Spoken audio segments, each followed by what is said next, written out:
What's going on, everyone? Dingus is here, and today we have the long-awaited story time of the first kiss, but I'm gonna call it Pimp Week because of part 2 that's gonna come out. Yes, this story is so long that there's going to be 2 parts, and I have roughly 4 pages here worth of just text of the story. So yeah, we're gonna have to be reading this out this whole time. But let's get right into it. Alright, so you guys know how everything starts off with, everything happens at church camp. Everything happened. Well, your boy Dingus is a pimp wherever he goes, as you guys all know this. And, yeah, I was pimping at church camp. So this is what happened. The story starts off with my mom telling me we're going to go to this church camp like we always do, every single year. And I'm like, I really didn't want to go. I just want to stay home. Because I think it was quarantine week still. I think we're still in quarantine. And they were just lifting the bans and stuff. And every time I've been to this camp, though, a girl has flirted with me, talked to me, or just a lot. And this is the first chick to actually go over the line of it. Now, I would try everything not to go. I tried so hard that I had to pack my suitcase the last night before we left, and we leave early in the morning. And the car ride too is what I mainly hate. Is that it's about 2 hours long, and this time wasn't that bad because I had my phone, I had stuff downloaded, and I had other stuff with me, and I had some of my friends that were in the car so I could hang out with them. And to make things worse, when we got there, the stupid cabins were all mixed up, so we walked around the stupid campus for about 2 or 3 times. I want to say it was about 15 minutes. And we walked back and forth from one side to another carrying these heavy suitcases this whole time. And the time we found our cabin, it was the first one we were at. And you could tell how that went. I was enraged. It was bad. But we finally packed, so we finally got everything situated. But since my mom took us in this truck, we were the first ones there. It took us about an hour sorry, it took them an hour to get here with more kids. And that's the main camp kids. So yeah, that happened. But after we unpacked, we saw everyone coming out. We're like, alright, might as well make our way to the playground to get a little spot going. And so we did, and we hung out there. And this girl walked up, and apparently one of my friends knows her. I'm like, okay, cool. And so I didn't mind, and she didn't look too bad either. I'm not gonna cap. But now there's 4 of us. We're all started talking, and we end up on a topic of, can you guess it? Wrong. Anal beads. Yeah, I know it's stupid, but I remember talking about that. That was probably one of the funniest conversations we had. And the only reason why I know this is because there's a little beaded necklace on the floor after we left, and that's why I remember the conversation. But while we're talking about that, as the conversation starts to die down on it, this another girl comes up, one no one's ever seen. She's okay, she's mid, and she starts talking to us.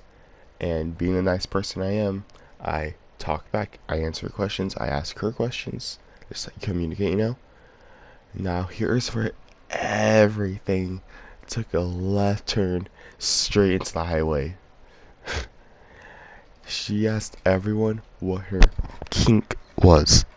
And that's what that I stayed quiet. I did my best to not answer that question because I am very private, and that I was so private about. And I said, when it came to me, because everyone started asking for mine, I said, I don't know what mine are. I never thought about it. And I thought I was clear because stuff like that, like I said, I'm private about. But we continue talking, and today goes on. When it's lights out, it's lights out, everyone has to go sleep and stuff. I believe that's basic camp rule. Not too sure. But me and my 2 other friends are talking, and they're all singing at that girl's into me. And for the story, we'll call her Lily, and the other chick Samantha. So they're all saying Lily is into me, and I'm using the basic excuses like, nah, she's just being nice, and all the generic ones. So the next morning, I woke up, brushed my teeth, got dressed, headed out the cabin with one of my friends. We were talking about last night. We walked into the cafeteria, and we chilled for a solid 10 minutes when Lily, Samantha came in and started hanging out with us. We started talking, and the conversation weren't weird and or out of the ordinary for once, which was awesome. But then Lily starts to get more like touchy with me, like hitting me and stuff. Now I know that when girls start to hit you and stuff like that, they're into you. 9 times out of 10, I also like that to everybody. But and the weirdest thing that she would do was hit my butt, and that kind of annoyed me. I'm not gonna lie, it kind of annoyed me, but it happened. It's whatever now. But she wouldn't do it to anyone else but me. And I just felt uncomfortable. But she only did it a few times though, and essentially that was the only important thing that happened on day 2. And now, later that night, I was talking with my friends, and I told them I had a feeling something was gonna happen tomorrow. Something big was gonna happen tomorrow, and I didn't know what it was.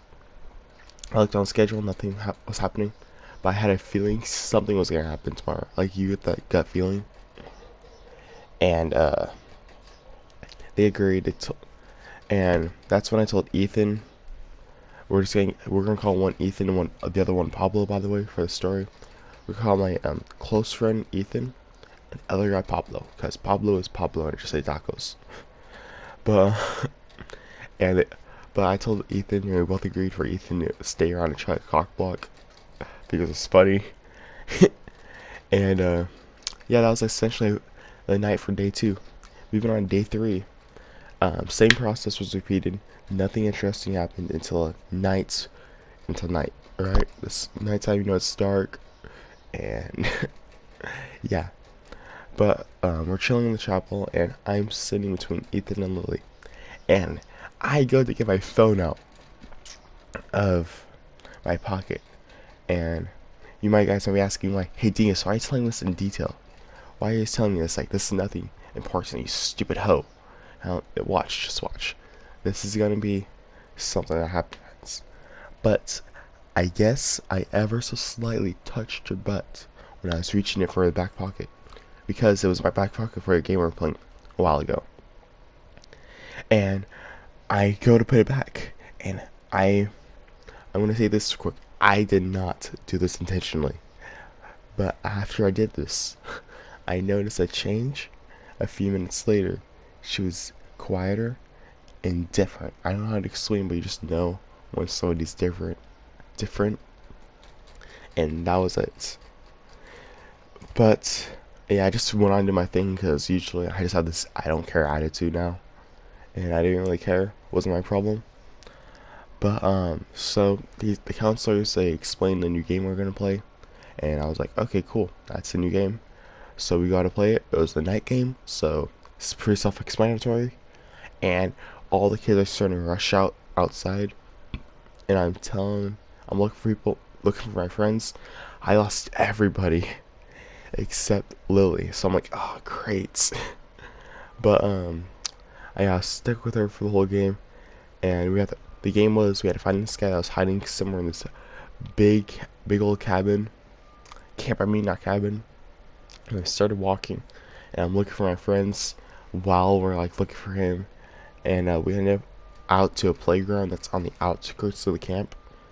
And yeah, let's see.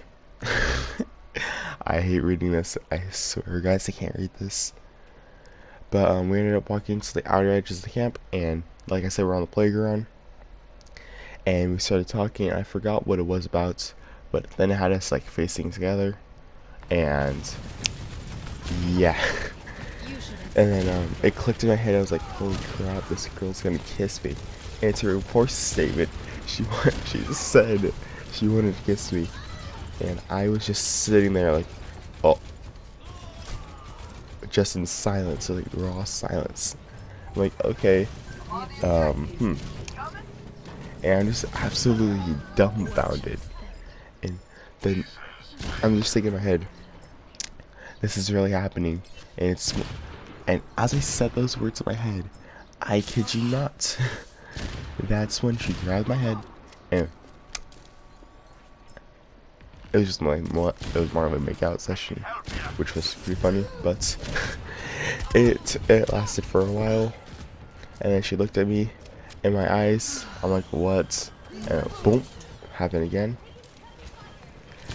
And this whole time, I'm not even thinking. I'm just going with the flow at this point. And that's when the bell rings for everybody to go back. And she was upset by it. I'm like, okay, cool. It just happened. I wasn't really phased by it, I think. I might have been. I'm not so sure, to be honest. But when we started walking back, she's upset because she wanted to do more. And I was like, what do you mean you wanted to do more? That's a little concerning. No more, that was it. No. But we meet back with the rest of the group consisting of Ethan, Samantha, and Pablo. And Samantha makes a joke saying, where were we? Were we making out? And we gave her the look of like, yeah. And her face was priceless at that moment. And that's where I'm going to end it off here, boys, because part 2 is going to be Anger. I'll release it when we hit 1,500 subscribers, and so you guys will get the maid suit video, which we made the bed a while ago, and I'm kind of scared of, to be honest. And we also get the story time.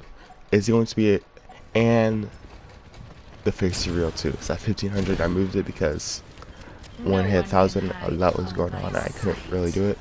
And I don't want to do it right now because I just shot my AirPods. I don't really want to do it right now because I don't know.